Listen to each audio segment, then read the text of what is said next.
Good afternoon. I'm coming to you from the White Rabbit Militia, the Illinois Patriot Freedom Fighters. We're going to talk a little bit today about DCFS. DCFS is one of the worst of what we call the terror agencies in the state of Illinois. It's every parent's nightmare to be the subject of a DCFS investigation. Some of us have been investigated many times.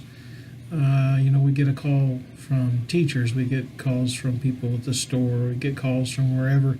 Anytime somebody sees something that they don't approve of or they don't like the look of, or if somebody's got a grudge. In fact, just a little over a week ago, a friend of mine got called into DCFS just from a neighborhood grudge, a little case of jealousy actually, and the person made up the entire allegation out of whole cloth. It's interesting. It's illegal to turn in someone falsely to DCFS. It happens all the time. It's almost never prosecuted. DCFS investigators and prosecutors tend to view these kind of people as being the good guys. It's sad, but it's true.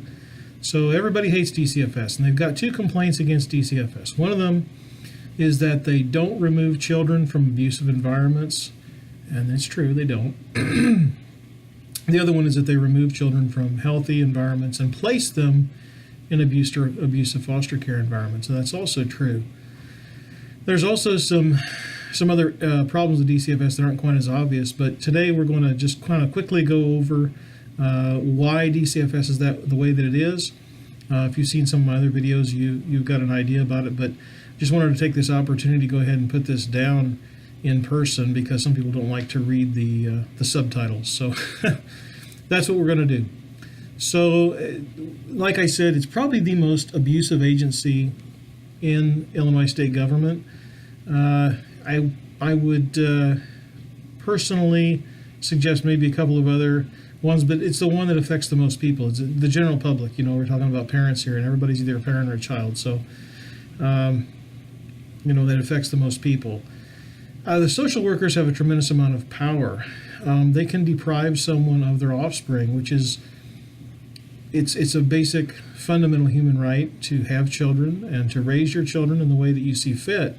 And so that's a tremendous power. It's interesting that in the United States, we've always considered that you had to have proof beyond a reasonable doubt to convict someone, to fine them, to lock them in jail, or to take away their liberty through the criminal justice system. But it only takes about 51% probable, and that's not probable cause, it's something much less than that, about 51% evidence. To compare, probable cause would be about 98% to 51%. That's what it takes in the child protective system. And the standard of evidence are a lot lower. It sort of makes a mockery of the term due process to take a look at what it actually takes to take children away. And in spite of that, they still fail to take away lots of children. So I don't want to make this really lengthy, but I think I can explain in just a few minutes why that happens. The first reason is that Illinois is simply corrupt. And a corrupt organization is an organization that's diverted or perverted from its correct course by incentives that are not helping it to achieve its goals. So in the case of DCFS, it's basically the agency is basically a conduit for tax money to be given as graft to people who have not earned it. I can demonstrate that. A pretty good case in point would be to take a look at the case of George Sheldon. George Sheldon ran Illinois DCFS from 2015 to 2017. He was the 9th DCFS director in 6 years. He was appointed by Republican Governor Bruce Rauner. In spite of the fact that he's a well-known Democratic political figure from Florida who's run for office as a Democrat several times, just as an example, I'm going to tell you about his crimes, but it's not really that unusual. This is actually how Illinois government works. George Sheldon is an example of how it does work. It's not an example of what goes wrong. It's an example of business as usual down there in Springfield. He arranged for a $262,000 contract between the state of Illinois and a man named Chris Pantaleon, who is actually George Sheldon's partner in real estate dealings. Never disclosed that to the state. Essentially, he was funneling state money to his partner. He's never been charged. As far as I know, it's really never even been investigated. The $262,000 contract was for approximately 3 weeks of work. So, the man made a few trips from Florida to Illinois, he turned in a few reports, and collected $262,000 in about 3 weeks' time. That is how Illinois government serves as a conduit of taxpayer money being delivered to political cronies. Now, there's certainly under-the-table money, there's certainly direct, good old-fashioned graft, but a lot of it's just make work. It's contracts that don't require you to really do anything or achieve anything or build anything, and they pay these tremendous salaries for it. Another example would be about $9,000 in gift cards that were distributed, were intended to be distributed to wards of the state for their Christmas presents. Another Sheldon appointee from Florida was found to have these cards unaccounted for, about $9,000. And, no answer, no explanation for this, and no criminal charges. Another Sheldon scandal was Igor Davidovich Anderson, a 25-year-old man who Sheldon hired to be his personal driver and personal assistant. Anderson was fired after it was discovered that in spite of the fact he was hired to be a driver, he had no driver's license. And the reason he didn't have one was because he'd been arrested for DUI and reckless driving in Florida.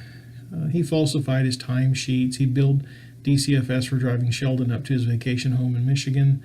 And Sheldon gave Anderson a favorable evaluation when he applied for a new job.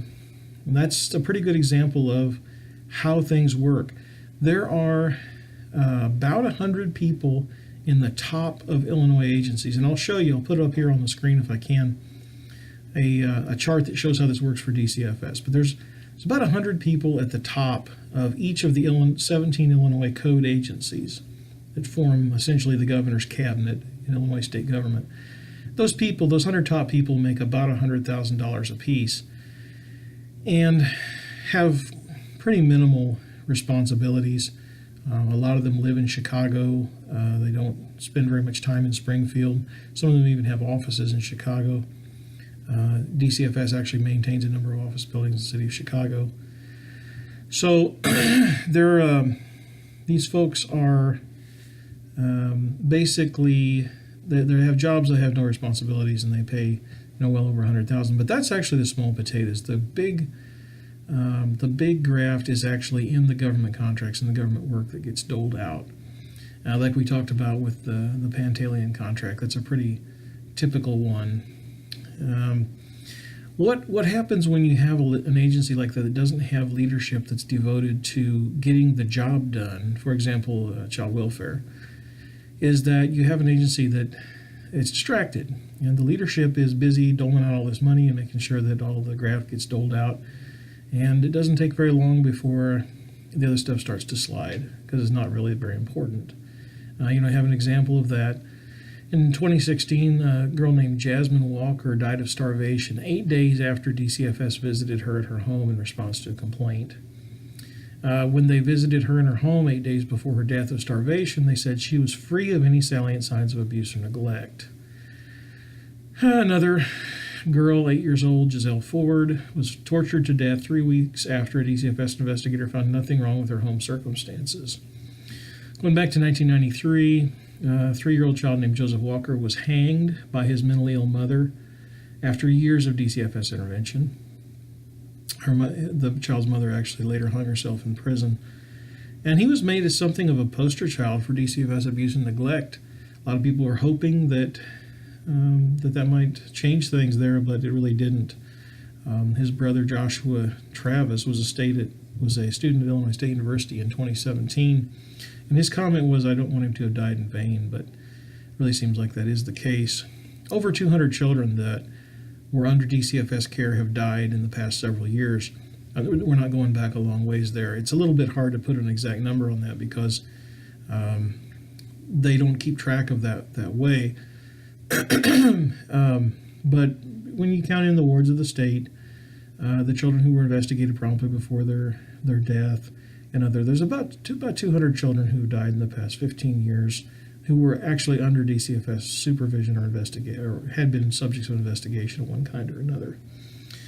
And that goes all the way back to the beginning. In 1972, a 6-year-old named Johnny Lindquist was turned back over to the custody of his father, and he was beaten to death.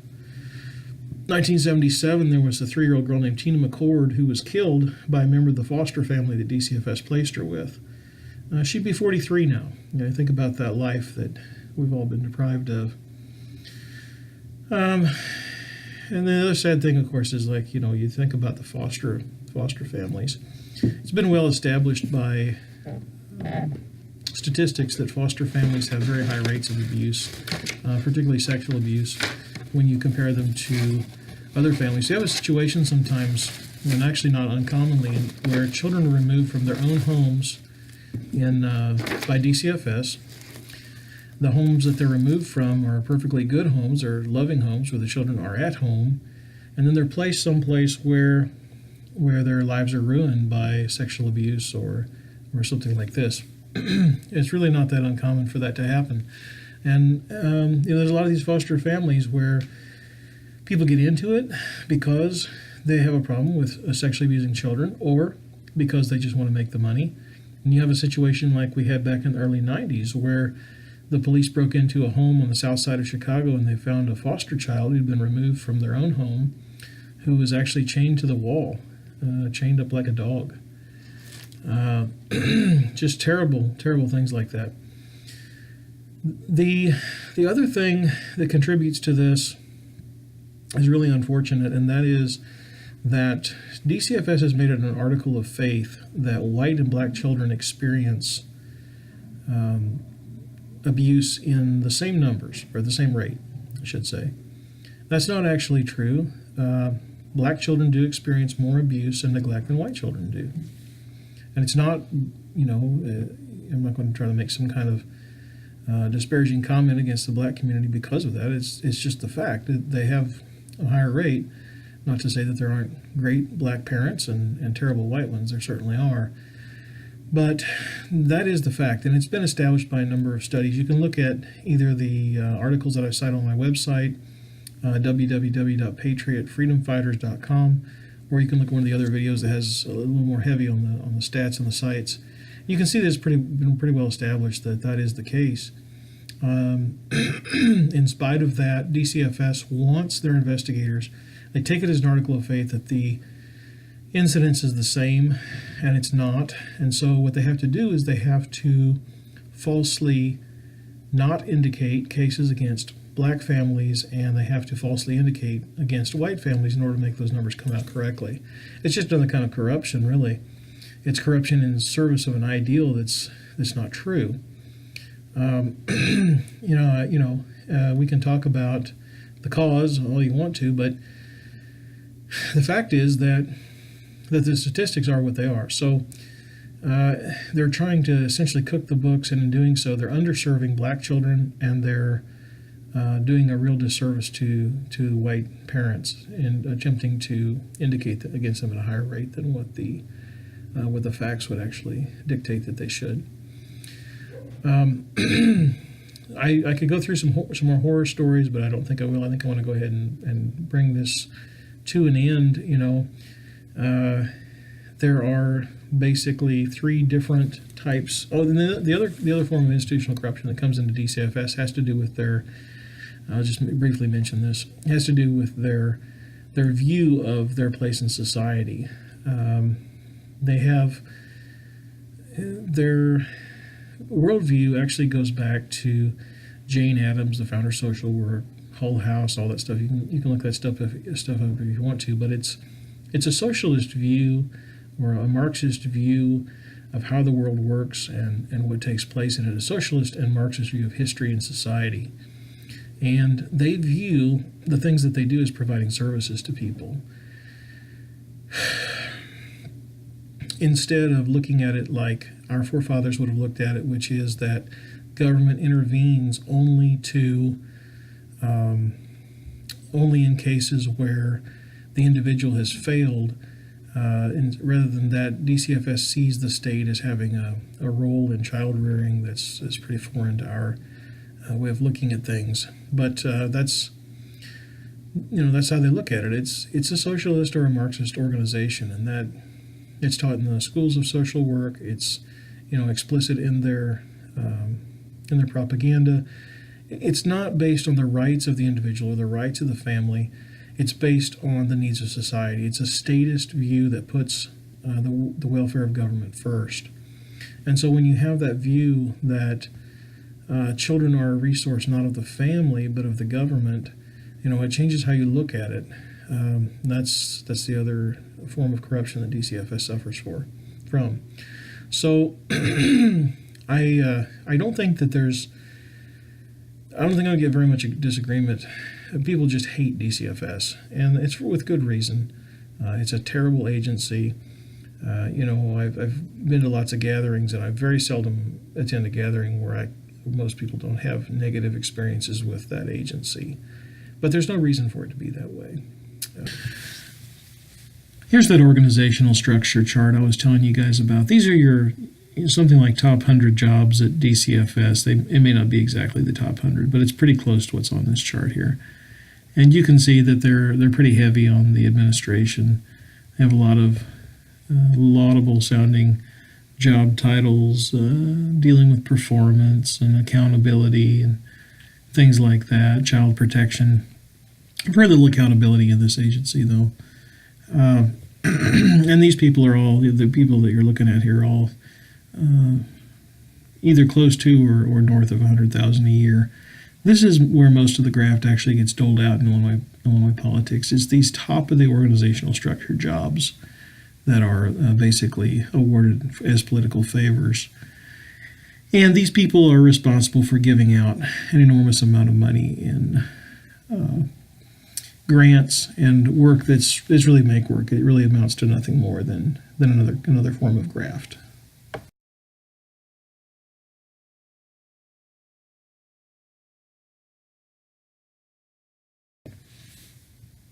Okay, so there's your chart. There's your corruption.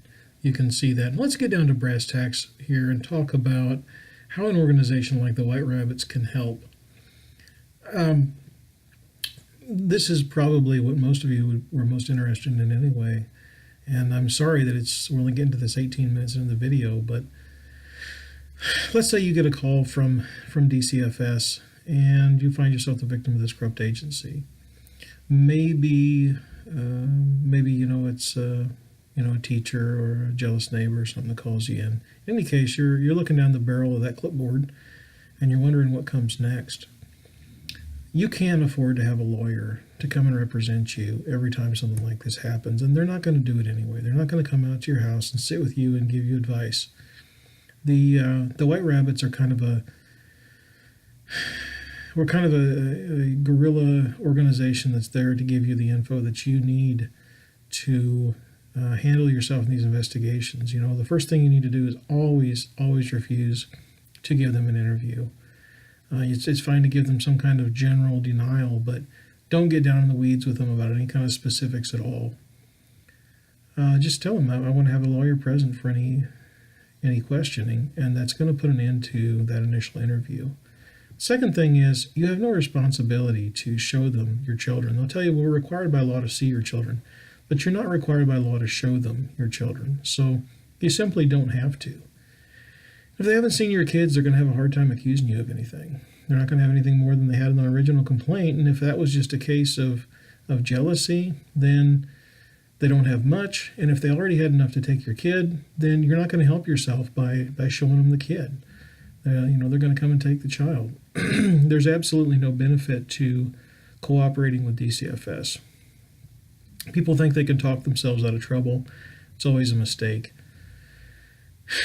Where the White Rabbits can come in and be helpful. If you have a strong, thriving White Rabbit organization in your community, the best thing that we can do for you is to come in and be a witness to what takes place. So before DCFS gets there, some White Rabbits will arrive, and we'll be a witness to the entire thing, and we'll be your advocate in a way that the modern legal profession simply can't do.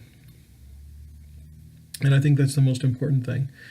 And I'll tell you, if it's necessary, the White Rabbits can do more than watch.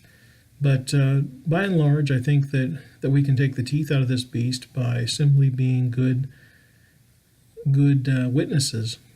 The fact is, there's lots and lots of folks that have set up a video camera, and they have observed DCFS flat breaking the law, doing things like threatening to take your child if you don't show them the child, or threatening to take your child if you don't give them access to the home. That kind of coercion is illegal under Illinois law. It's called intimidation. And in some cases, it could also be a pretty clear-cut case of obstructing justice, because they're actually interfering in what could be a real criminal investigation by suggesting testimony and things like that. Now, don't look for the prosecutors to ever charge them with these crimes. That's not going to happen. But if you can record them, it's going to put pressure on, and it's probably a good idea. I chased away a couple of them one time. They showed up based on a false complaint, and my brother and I met them at the door of the video camera, and they soon disappeared. I'd love to be able to put it on here if I could. But they just ran off, and they sent us a letter a few weeks later saying it wasn't indicated. But I think that's the best way we can help. So having the White Rabbit organization in your community can help stand up to tyranny just by providing witnesses. And I'm going to give you our email address. Email address is illinoispatriot@protonmail.com. If you find yourself the subject of a DCFS investigation, you want an impartial witness to come to your home, White Rabbits will do this for you. There's no charge for this. That's just part of our revolutionary organization's goals. So once again, it's illinoispatriot@protonmail.com. If you find yourself tangling with DCFS, give us a call. Now, hey, if the shoe's on the other foot, you've got something to answer for. We're gonna be honest about this, but we don't want to see our fellow citizens getting trampled by DCFS. Thanks a lot, and we appreciate your support.